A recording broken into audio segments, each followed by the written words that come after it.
Movie की शुरुआत में हमें एक प्रेग्नेंट लेडी को दिखाया जाता है। उसका नाम नतालिया होता है और वो अपनी मॉम अलीना के साथ होती है। तभी नतालिया की डिलीवरी का टाइम भी आ जाता है और नतालिया की तबीयत खराब होना शुरू हो जाती है। अब उसकी मॉम नतालिया को हॉस्पिटल ले जाती है। काफी रात होने की वजह से वहाँ ज्यादा डॉक्टर मौजूद नहीं थे, लेकिन वहाँ एक नर्स होती है जो नतालिया की हेल्प करती है और नतालिया को एक बेबी होता है। लेकिन सब लोग उस बच्चे को देखकर हैरान थे कि ये उसके साथ ऐसा क्या हो रहा है जो बेबी पैदा होते ही हवा में उड़ने लग जाता है। नतालिया भी ये सब देखकर काफी हैरान होती है। वो अपनी मॉम से बोलती है कि हमारे घर एक एंजल का जन्म हुआ है, जिसे देखकर नतालिया की खुशी का कोई ठिकाना नहीं होता। वो लोग हॉस्पिटल छोड़कर सीधे घर आ जाते हैं। नर्स उन्हें काफी रोकने की भी कोशिश करती है, लेकिन वो लोग नर्स की बात माने बिना ही अपने घर चले जाते हैं, क्योंकि वो बच्चा बिना ग्रेविटी के पैदा हुआ था। घर आने पर नतालिया की मॉम उससे पूछती है कि तुम याद करो कि बच्चे के फादर कौन है, लेकिन नतालिया को नहीं पता होता कि उस बच्चे के पिता कौन है। जिसके बाद नतालिया की मॉम उसे ये बात राज रखने के लिए कहती है। इसके साथ ही वो नतालिया के बच्चे को बाहर जाने पर भी रोक लगा देती है। नेक्स्ट डे जब ये सो रहे होते हैं तो नतालिया की मॉम उस बच्चे को छत पर लटका हुआ देखती है, जिसके बाद वो लोग उसका नाम ऑस्कर रख देते हैं, क्योंकि वो एक अमेरिकन सुपर हीरो की तरह ही था। लेकिन वो उसे लोगों के सामने लाने से डरते थे। उन्हें डर था कि अगर उसे वो बाहर ले जाएंगे तो ऑस्कर हवा में उड़ जाएगा। वो दोनों ऑस्कर की काफी देखरेख भी करते थे। इसी वजह से वो उस घर की दीवारों पर बेडशीट कवर कर देते हैं ताकि उस बच्चे को चोट ना लगे। फिर वो उसके लिए एक झूला भी बनाते हैं ताकि वो घर में आसानी से रह सके। वहीं ऑस्कर अब बड़ा हो गया था, लेकिन वो अब भी टीवी पर सुपर हीरोज के कार्टून देखा करता था। उसे लगता था कि वो भी एक सुपर हीरो है। नतालिया उसके लिए एक जैकेट बनाती है और उसमें 2 पत्थर भी रख देती है, जिसके वजह से वो हवा में नहीं उड़ सकता था। नतालिया ऑस्कर को स्कूल भेजना चाहती थी, लेकिन उसकी मॉम अलीना उसे स्कूल भेजने से साफ मना कर देती है। वो ऑस्कर की स्टडी घर से ही करवाती थी। ऑस्कर टीवी पर बैटमैन देखता था, क्योंकि उसे लगता था कि बैटमैन भी उसी की तरह ही उड़ता है। फिर ऑस्कर घर से बाहर अपनी खिड़की से लोगों को देखता है और वो अपनी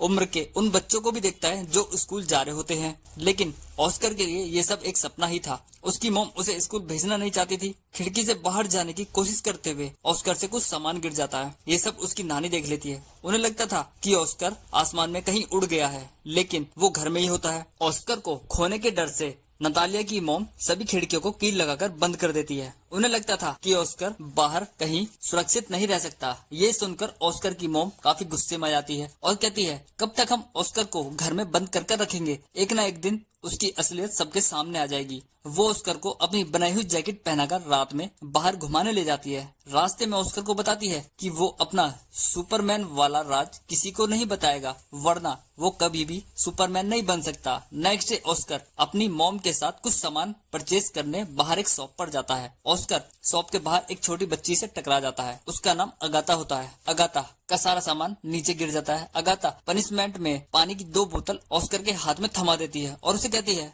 तुम्हें ये बोतल मेरे साथ मेरे घर ले जानी होगी। लेकिन ऑस्कर उसके साथ जाने के लिए तैयार नहीं होता। अगाथा फिर से ऑस्कर को प्रेशराइज करती है तो ऑस्कर भी तैयार हो जाता है और वो अपनी मॉम को बिना बताए ही अगाथा के साथ चला जाता है। ऑस्कर के हाथ में 2 पानी की बोतलें होती हैं और उसकी जेब में वो 2 पत्थर होते हैं, जिसकी वजह से ऑस्कर काफी थक जाता है। इसलिए ऑस्कर उन पत्थरों को जेब से निकालकर बाहर फेंक देता है और अगाथा के साथ उसके घर पहुंच जाता है। अगाथा ऑस्कर से पानी की बोतलें वापस मांगती है। इस पर ऑस्कर बोतल देने से साफ मना कर देता है, लेकिन अगाथा उससे उन बोतलों को छीन ही लेती है। जिसके बाद ऑस्कर हवा में उड़ जाता है, लेकिन वहाँ पर चारों तरफ शेड होती है, जिसकी वजह से वो ऊपर उड़ने से बच जाता है। तभी अगाथा अपना बैग लाकर ऑस्कर को दे देती है और ऑस्कर नीचे जमीन पर आ जाता है। जिसके बाद वो ये बात किसी को ना बताने का प्रॉमिस करके अपने घर लौट जाते हैं। दूसरी तरफ ऑस्कर के घर पर ना होने की वजह से ऑस्कर की मॉम काफी नाराज होती है। काफी ढूंढने पर भी ऑस्कर उन्हें कहीं नहीं मिलता। उन्हें लग रहा होता है कि ऑस्कर शायद कहीं हवा में उड़ गया है, क्योंकि जो पत्थर उन्होंने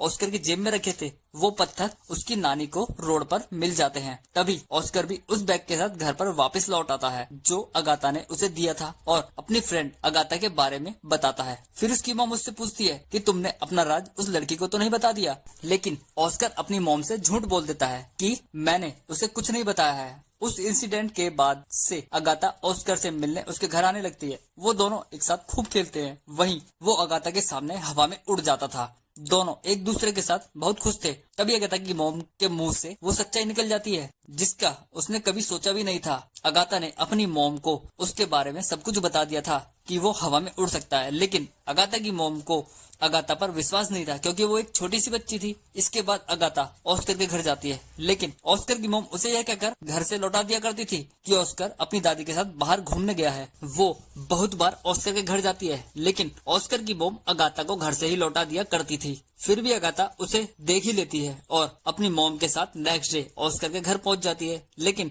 ऑस्कर की मॉम होमवर्क का बहाना लेकर उसे मिलने से फिर मना कर देती है। अगाथा अपनी मॉम को बता देती है कि ऑस्कर स्कूल नहीं जाता, जिसके बाद अगाथा की मॉम उनकी पुलिस कंप्लेंट कर देती है। नेक्स्ट डे ऑफिसर ऑस्कर के घर पहुंच जाते हैं और वो पुलिस ऑफिसर उन्हें ऑस्कर को स्कूल भेजने के लिए वार्न करते हैं। मजबूरी में उन्हें ऑस्कर को स्कूल भेजना पड़ता है और ऑस्कर की मॉम भी उसके साथ स्कूल जाती है, लेकिन कुछ ही देर बाद वो स्कूल से उसे लौटकर वापस ले आती है। उनका कहना था कि ऑस्कर एक नॉर्मल बच्चा नहीं है, उसमें सुपर ह्यूमन की पावर होती है, इसी वजह से वो उसे पढ़ाना नहीं चाहती थी, इसलिए वो अपना घर छोड़कर कहीं और शिफ्ट हो जाते हैं। समय बीतता है और ऑस्कर भी जवान हो जाता है। वहीं उसकी मॉम भी काफी ओल्ड एज हो जाती है और उसकी नानी की भी डेथ हो जाती है। ऑस्कर के पास आज भी वही बैग होता है जो बचपन में अगाथा ने उसे दिया था। वो उस बैग को हमेशा ही अपने पास रखता था, यहाँ तक कि वो अपने बैग को सोते समय भी अपने से दूर नहीं होने देता था। और आज भी वो घर में ही रहकर अपनी जिंदगी बिताता था और घर में रहकर ही अपनी स्टडी पूरी करता था।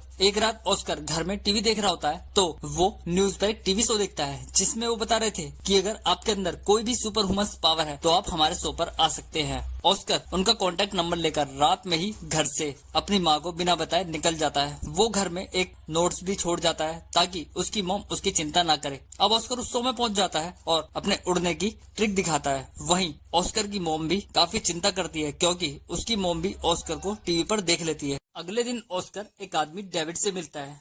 वो एक कॉन्ट्रैक्टर एजेंट होता है। वो एजेंट कहता है मैं तुम्हें फेमस कर दूंगा, इसमें मैं तुम्हारी मदद करूंगा और उसका 10% मैं लूंगा। वो एजेंट ऑस्कर को नाम देता है द मैन विदाउट ग्रेविटी। वो एजेंट ऑस्कर से एक कॉन्ट्रैक्ट भी साइन करवा लेता है, जिसके बाद वो रहने के लिए ऑस्कर को एक बहुत बड़ा घर देता है। ऑस्कर अपने वहाँ फोटो शूट करवाता, इसके साथ ही वो बड़े बड़े शो करने लगा था। धीरे धीरे ऑस्कर एक फेमस पर्सनैलिटी बन जाता है। ऑस्कर अब बहुत बड़ा आदमी बन गया था। वो वहाँ रहकर बहुत सारे पैसे भी कमा लेता है। ऑस्कर अब इतना अमीर हो जाता है कि वो अपनी मॉम की कॉल तक रिस्पॉन्स नहीं करता था। वो कॉन्ट्रैक्टर जैसे ऑस्कर को करने के लिए कहता, ऑस्कर भी वैसे ही करता था, जिससे ऑस्कर को बहुत बुरा लगता था। उसके चेहरे पर निराशा छा जाती है क्योंकि ऑस्कर उस एजेंट की हाथ की कठपुतली बन जाता है। वो सब बातें ऑस्कर को बिल्कुल भी पसंद नहीं थी। अब ऑस्कर के ऊपर बहुत सारी बुक्स भी लिखी जा चुकी थी, बहुत सी मैगजीन भी छपती है। वहीं कुछ आर्टिकल्स की फर्स्ट पेज पर ऑस्कर का नाम भी छापा जाता है। दूसरी तरफ एक रिपोर्टर ऑस्कर के घर पहुंच जाती है। वो उसकी बचपन की ड्रेस के साथ साथ उसका वो बैग भी दिखाती है जो बचपन में ऑस्कर ने वियर किया हुआ था। इसके साथ ही वो रिपोर्टर उसकी मॉम को भला बुरा भी कहती है, जिससे ऑस्कर को बहुत बुरा लगता है। इसके बाद ऑस्कर का एक और बहुत बड़ा शो होता है जिसमें उसे एंजल का कॉस्ट्यूम पहनाया जाता है, जो ऑस्कर को बहुत बुरा लगता है क्योंकि बचपन में भी उसे वो कॉस्ट्यूम पसंद नहीं था। वो कहता है मैं कोई एंजल नहीं हूँ। इसके साथ ही वो उन लोगों को गालियां देने लगता है जो शो में आए हुए थे। ऑस्कर अपने एजेंट से कहता है मुझे ये सब पसंद नहीं है, मैं ऐसा कुछ भी नहीं करना चाहता हूँ। उसका एजेंट उसे समझाता है कि तुम इसे ऐसे नहीं छोड़ सकते। फिर ऑस्कर अपने एजेंट से कहता है कि उनसे बोल दो द मैन विदाउट ग्रेविटी मर गया है, मतलब ऑस्कर मारा गया है या वो कहीं पर उड़ गया है। अगले दिन न्यूज पर चारों तरफ एक खबर फैल जाती है कि द मैन विदाउट ग्रेविटी की मौत हो गई है। वहीं ऑस्कर की माँ भी अब अकेली हो जाती है और बहुत से रिपोर्टर ऑस्कर के बारे में उनसे पूछने उनके घर जाते हैं, लेकिन वो कुछ भी उन लोगों को बताने के लिए तैयार नहीं थी। ऐसे करके बहुत साल गुजर जाते हैं और ऑस्कर की मॉम की भी डेथ हो जाती है। वहीं हम ऑस्कर को एक व्हील चेयर पर देखते हैं जिसमें उसने अपना भेष बिल्कुल बदल लिया होता है। वो अब एक होटल में जॉब करता था। वो अपना नाम भी बदल कर रहने लगा था। सब लोग उसके साथ बहुत खुश थे। एक दिन जब ऑस्कर अपना बैग लेकर अपने घर के लिए निकलता है तो उसकी बचपन की दोस्त अगाथा उस बैग की वजह से उसे पहचान लेती है, जो बैग अगाथा ने बचपन में उसे दिया था। यहाँ पर दोनों एक दूसरे से मिलकर बहुत ही खुश होते हैं, लेकिन अगाथा का कैरेक्टर अब अच्छा नहीं था। वो पैसे कमाने के लिए इतना नीचे गिर गई थी कि वो अलग अलग आदमियों के साथ उस होटल में आया करती थी, जिस होटल में ऑस्कर रिसेप्शनिस्ट की जॉब कर रहा होता है, जिसे देखकर ऑस्कर को बहुत ही बुरा लगता है। ऑस्कर बहुत बार अपने दिल की बात उसे बताता था, लेकिन अगाथा उसकी बातों को हल्के में लेकर उसे इग्नोर कर देती थी। इस बात से साफ साफ पता चलता था कि ऑस्कर आज भी कहीं ना कहीं अगाथा को पसंद करता था, लेकिन वो बदल जाती है। उसका कारण था कि अगाथा ने कभी सुख देखा नहीं था, उसने बहुत दुख झेले थे और बचपन में ऑस्कर भी उसे छोड़कर चला गया था। लेकिन वक्त के साथ साथ दोनों एक दूसरे को समझने लगते हैं और दोनों शादी कर लेते हैं। अब वो उसी घर में दोबारा रहने लगते हैं जहां वो बचपन में रहते थे। दोनों एक दूसरे का साथ पाकर बहुत खुश होते हैं और यहाँ पर मूवी खत्म हो जाती है।